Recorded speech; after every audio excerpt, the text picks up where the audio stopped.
Good morning, students. Beta, we have started a new chapter, and in this chapter, we were discussing about human digestive system.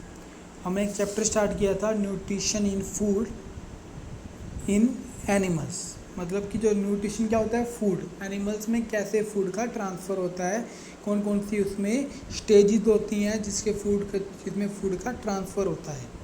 तो इसमें हम digestive system के बारे में बात कर रहे थे, ह्यूमन डाइजेस्टिव सिस्टम।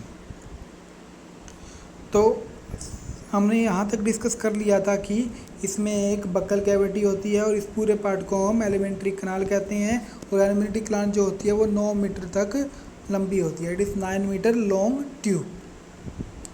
एंड इसमें एक स्मॉल इंटेस्टाइन होती है जो अंदर की तरफ होती है, और बाहर वाली को हम लार्ज इंटेस्टाइन कहते हैं। यहाँ तक हमने पढ़ लिया था।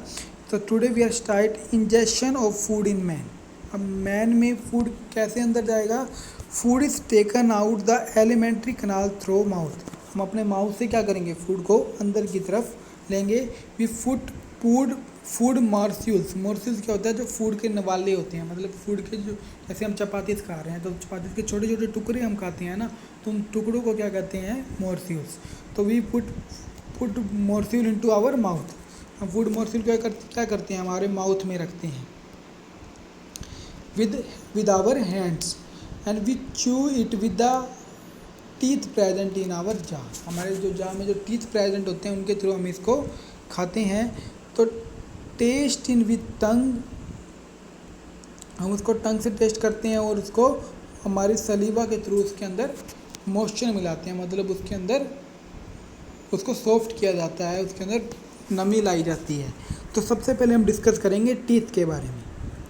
तो there are 32 teeth in our mouth. हम जो एक अडल्ट मनुष्य होता है, जो एक अडल्ट पर्सन होता है, उसमें 32 टीथ होते हैं। There are 4 type of teeth. Teeth के 4 टाइप होते हैं। जो पहला टीथ का टाइप होता है उसे हम इंसीजर कहते हैं। जो ये सामने वाले टीथ होते हैं इनको हम इंसीजर कहा जाता है। Incisor are front teeth use for biting, they have cutting margin. इसमें क्या होते हैं? कटिंग के मार्जिन होते हैं, ये काफ़ी शार्प होते हैं जिससे फूड को ये आसानी से कट कर सकते हैं। उसके बाद जो दूसरे नंबर पे आते हैं, इसके बाद ये यहाँ पर ये दो टीथ हैं, ये कौन से हैं? Canines. Canines use for tearing are pointed. ये क्या करते हैं? फूड को टीयर करने में हेल्प करते हैं। मोस्टली ये कार्निवोर्स में होते हैं ताकि वो अपने फ्लैश को टीयर कर सकें। Premolars and molars use for chewing the food have broad and flat surface. ये जो आगे जो कैनाइंस के बाद जो होते हैं ये क्या आ जाते हैं? हमारे मोलर और प्रीमोलर आ जाते हैं, जो काफ़ी फ्लैट सरफेस में होते हैं। इनका सरफेस काफ़ी ज़्यादा होता है इंसीजर और कैनाइन से। तो 4 टाइप के टीथ होते हैं: incisor, canines, premolar and molar. तो अगर मैं बात करूं तो इंसीजर क्या होते हैं? Number of teeth. इंसीजर की बात करूं तो हमारे 4 अपर जा में, ऊपर वाला जो हमारा जा होता है उसमें 4 टीथ होते हैं, लोअर जो जा होता है उसमें भी 4 टीथ होते हैं। तो टोटल 8 टीथ हो गई। कैनाइंस की बात करें तो ऊपर वाले में 2, नीचे वाले में भी 2। तो there are 4 canines. After that premolar, 4 in the upper jaw and 4 in the lower जा। 4 ऊपर वाले जा में, 4 नीचे वाले जा में। तो it is 8। And molar is also 4 in upper jaw and 4 in the lower जा। तो इट इज़ ऑल्सो 8। तो टोटल आर 28 टीथ। तो हमारे माउथ में टोटल 28 टीथ होते हैं हमारी 18 की एज से पहले। और जब हमारी एज 18 हो जाती है तो उसके बाद हमारे 4 मोलर टीथ और आ जाते हैं, तो टोटल हमारे 32 टीथ हो जाते हैं।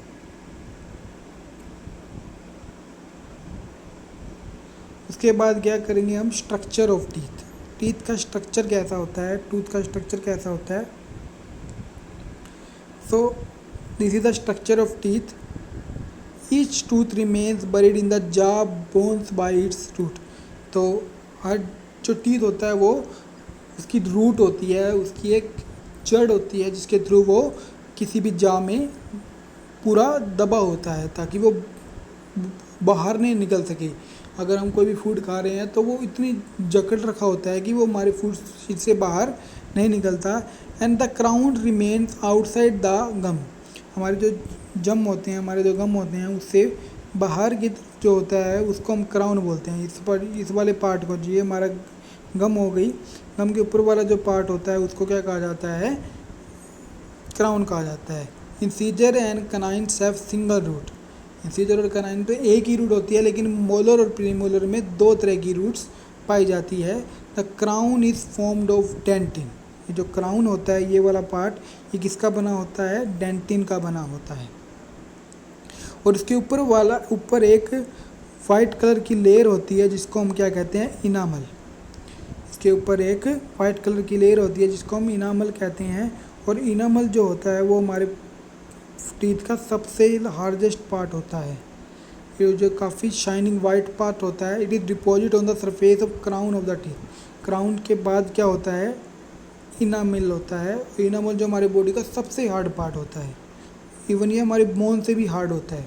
It is also chemically the most stable substance. तो ये है हमारे टीथ का स्ट्रक्चर, ये इसकी रूट हो गई। उसके बाद ये चा हैं जिसमें ये जकड़े हुए हैं, ये बोन्स हैं। उसके बाद इस पार्ट को क्या कहा जाता है, पल्ब कहा जाता है। और ये बाहर वाले पार्ट को इसको जम कहा जाता है। और टीथ, ऊपर वाले जो टीथ का वाइट कलर है इसको इनामल कहा जाता है। और इससे नीचे वाला जो ये ऊपर वाला येलो दिख रहा है आपको, इसको ये डेंटिन का बना होता है। और इसको मोस्टली क्या कहा जाता है, क्राउन कहा जाता है। तो केयर ऑफ टीथ और ओरल हाइजीनिक।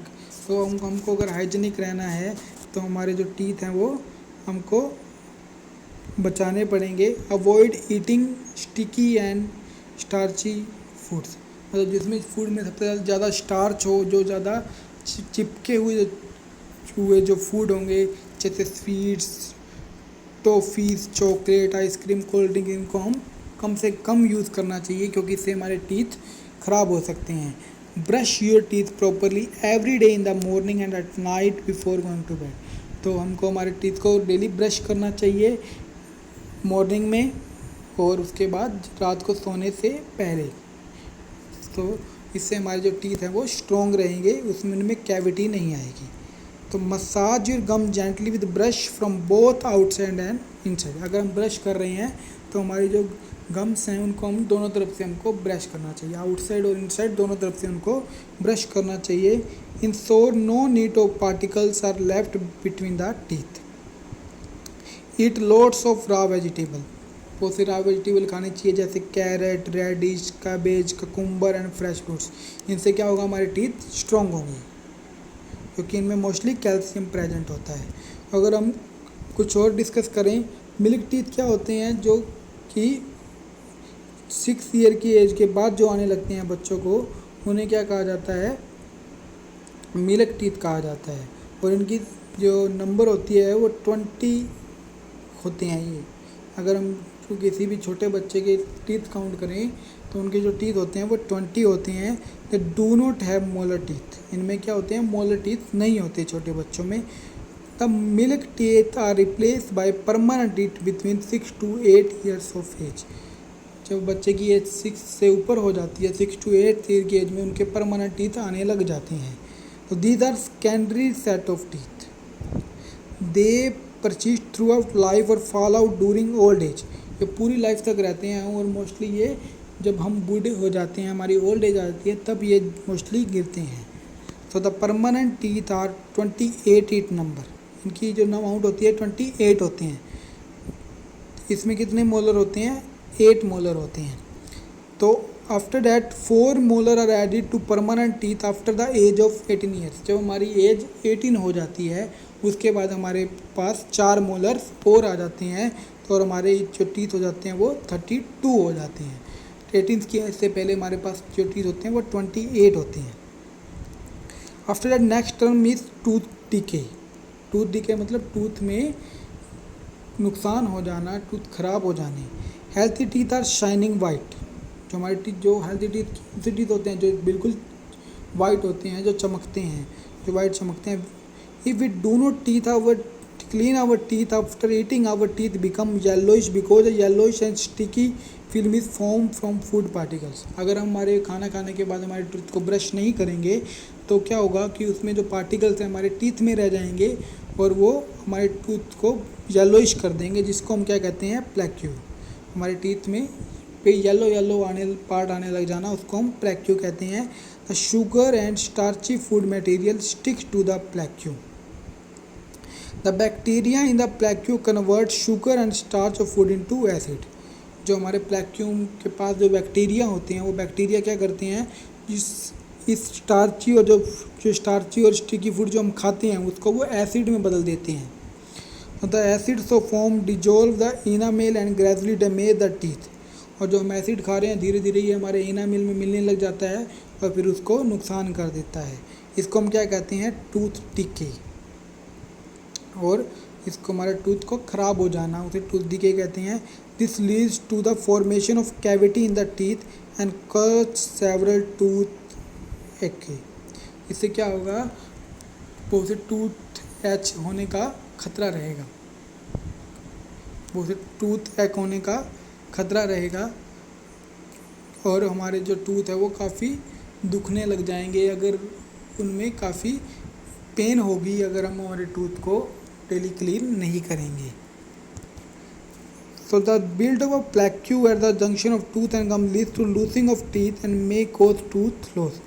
और अगर ऐसा ही चलता रहा तो एक दिन हमारे जो टूथ हैं वो ख़त्म भी हो सकते हैं, वो गिर भी सकते हैं, क्योंकि अगर वो जो प्लैक्यू जो वहाँ पर फॉर्म होगा हमारे पल्प पर, वो धीरे धीरे हमारी रूट्स को कम करने लगेगा।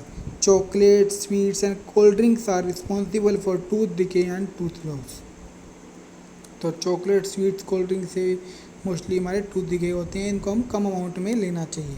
After digestion of food, digestion of food कहाँ से स्टार्ट होता है, हमारी बक्कल कैविटी से फूड का डाइजेशन होना स्टार्ट होता है। In buccal cavity the food is chewed and masticated by teeth into a fine paste.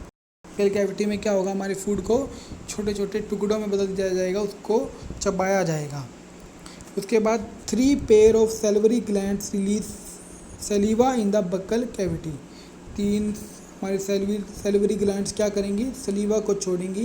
तो सलीवा मोशन द फूड, सलीवा क्या कर देगा, हमारे फूड में नमी ला देगा, क्योंकि वो उसमें सलीवा में वाटर की अमाउंट होती है, तो वो क्या करेगा, हमारे फूड को थोड़ा सा सॉफ्ट कर देगा, उसमें नमी ला देगा। And make the chewed food slippery. ठीक है, तो अगर हमारा फूड स्लिपरी हो जाएगा तो वो आसानी से उसको हम स्वेलिंग कर पाएंगे, उसको आसानी से हम अंदर की तरफ स्वेलिंग कर पाएंगे, हमारे से पच पाएगा वो, उसको हम निगल पाएंगे आसानी से, उसकी स्वेलिंग आसानी से कर पाएंगे, उसको निगल पाएंगे अगर हमारा फूड आसानी से उसमें स्लिपरी हो जाएगा। तो saliva contain an enzyme called salivary amylase. Saliva में एक एंजाइम होता है जिसको हम क्या कहते हैं, salivary amylase. It digest starch into maltose. क्या करता है, स्टार्च को मस्टोस में बदल देता है और हमारी बगल कैविटी में फूड का जो डाइजेशन है वो स्टार्ट होने लगता है। उसके बाद क्या होता है, बक्कल कैविटी, देखिए ये बक्कल कैविटी हो गई, ये हमारे टूथ हैं और यहाँ पर पीछे हमारी सैलिवरी ग्लैंड होती है जिससे हमारे सलीवा बाहर निकलती है।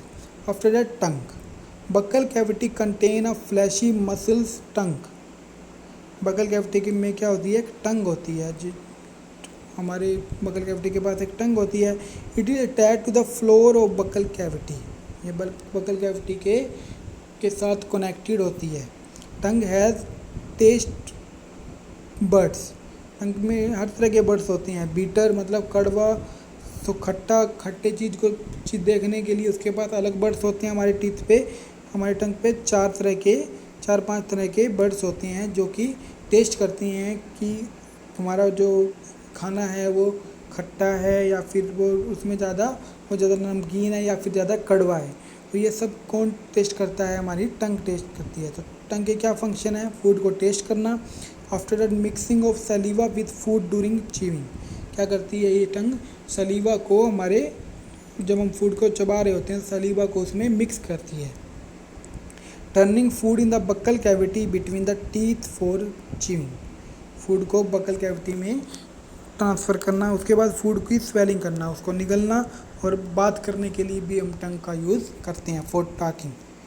उसके बाद क्या होगा, फूड यहाँ पर च्यू हो गया, चबा लिया, उसको पतला कर दिया। उसके बाद फूड कहाँ जाएगा, हमारे ओसोफेगस या वहाँ यानी कि हमारे फूड पाइप में जाएगा। The oesophagus is about 25 centimetre long pipe tube. ये क्या होती है, 5 सेंटीमीटर लॉन्ग ट्यूब होती है। It runs along the neck and chest. हमारे नेक और चेस्ट के ये बीच में होती है। Food slides down the oesophagus by the peristaltic movement of its muscles wall. तो फूड्स क्या है, धीरे धीरे करता, पेरिस्टेलिक मूवमेंट मतलब कि लगातार सीधा आता हुआ, मतलब कि पेरिस्टेलिक मूवमेंट करेगा वहाँ पे, और फिर हमारे कहाँ जाएगा, वो ओसोफेगस में आ जाएगा, यानी कि हमारी फूड पाइप में आ जाएगा। फूड पाइप में कोई भी फूड का डाइजेशन नहीं होता। उसके बाद क्या होगा, डाइजेशन इन स्टमक, फिर स्टमक में फूड जाएगा। स्टमक क्या होगा, एक जे shaped thick wall bag of muscles, it is located below the diaphragm. हमारा जो नेक के पास जो डायफ्राम होता है, जिसकी वजह से हम बोल पाते हैं, अगर डायफ्राम वाइब्रेट करता है तभी हम बोल पाते हैं। तो डायफ्राम के जस्ट नीचे क्या होता है, हमारा स्टमक होता है। It receive food from oesophagus and pass it to small intestine. ये क्या करता है, ओसोफेगस से फूड को लेता है और स्मॉल इंटेस्टाइन को देता है। स्मॉल इंटेस्टाइन में ही हमारा फूड पूरी तरह डाइजेस्ट होता है। तो ये क्या करता है कि फूड को स्मॉल इंटेस्टाइन तक देता है। इससे पहले क्या करता है ये, the lining of stomach has gastric glands. इसके पास गैस्ट्रिक ग्लैंड होती हैं जिसमें से डाइजेस्टिव जूस बाहर निकलता है, which contain mucus, hydrochloric acid and digestive enzyme. तो हमारे जो स्टमक में म्यूकस होता है, हाइड्रोक्लोरिक एसिड होता है, वो डाइजेस्टिव इंजाइम्स होती हैं, जिसकी वजह से प्रोटीन का डाइजेशन होता है। प्रोटीन का डाइजेशन हमारे स्टमक में होता है। Highly muscles wall of stomach shows rhythmic contraction and churn the food into fine paste। वो क्या करती हैं, फूड को एक बिल्कुल पतले फॉर्म में बदल देती हैं डाइजेस्टिव जूस को उसमें मिक्स करके। मसल्स में क्या होता है, हमारे स्टमक में क्या होती हैं, डाइजेस्टिव जूस होता है, जो कि बहुत सारी ग्लैंड्स होती हैं, ग्लैंड्स के थ्रू, गैस्ट्रिक ग्लैंड्स होती हैं, जिसके थ्रू डाइजेस्टिव जूस हमारे फूड में मिक्स होता है और उसको बिल्कुल ही पतला कर देता है, उसका फाइन पेस्ट कर देता है। Mucus protect the lining of stomach from the action of enzymes and acid। और यहाँ पर क्या होगी, म्यूकस, जिसको बलगम कहा जाता है।